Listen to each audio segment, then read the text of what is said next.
Well, there's no longer a lack of clarity around Canada's anti-polygamist laws. In a decades-old fight, Winston Blackmore and James Oler were both convicted for practicing polygamy. However, they will likely appeal this verdict, arguing their religious freedom has been threatened. Joining us in studio today is lawyer Tanya Walker with Walker Law. Welcome back to Your Morning. Thank you. Okay, so we have a verdict now in this case. Yes. What does this message send to not only a polygamy community, but here in Canada, but around the world?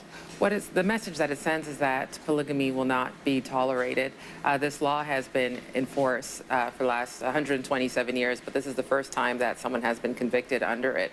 And charging those who are in charge of the polygamist community sends a very strong message to the rest of the world. Both of these men could face 5 years of prison, but as we said, they are going to appeal under their rights of religious freedoms, which is in our Constitution. How likely are they to win based on that? My thoughts are they probably will not win because that issue has been decided already. So before they were charged, they had a charter reference, and they wanted to determine that issue because they knew that this would come. So in around 40 days of deliberation, they said that, yes, there is a charter infringement, Section 15. However, we need to protect women and children, and that is okay. So let's take our conversation there. Part of the support of women and children in that community in the last couple of decades has been, money going into the community for midwifery care and for childhood education. How will this verdict play out now in that community? In the U.S., we've seen children being removed from their homes. Are we likely to see that here? I don't know if you'll see children being removed from their homes. What you probably will see, because children they're not at fault here, and so you'll probably see our leaders of the community facing charges. Now, we have to understand that this is a town like any other town or a city like Toronto, and you have the right to public funding, and that's what they have. So I don't know if they'll necessarily take away the public funding because that will hurt the people that most need it. So right now the community will not be directly affected. This is just for the two leaders. Yes, and so there might be other leaders in that community that will also be charged as well. And a 5-year sentence isn't very long either, so it sends a strong message. It's a deterrent.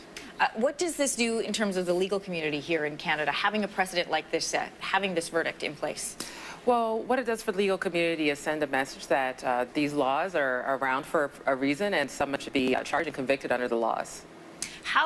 When this verdict comes down, obviously they're going to take into consideration that this is a town, it's about around 1,500 people in it.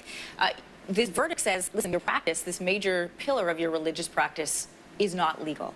So then how does that translate into life in the community? Well, I don't think they're going to necessarily change their lives or leave the community and say, okay, well, I'll engage in relationships with just two people. You have to understand that some of those women who are married, majority of them are under the age of 18, so they don't necessarily have the choice, and they're not really giving their consent. So in terms of leaving the community and settling elsewhere, I don't think it's going to completely be dismantled. All right, it's interesting to have watched this case for the last couple of decades and to finally have a verdict in it. We'll continue to watch it closely. Yeah. Tanya, thanks for being with us this morning. Thank you for having me.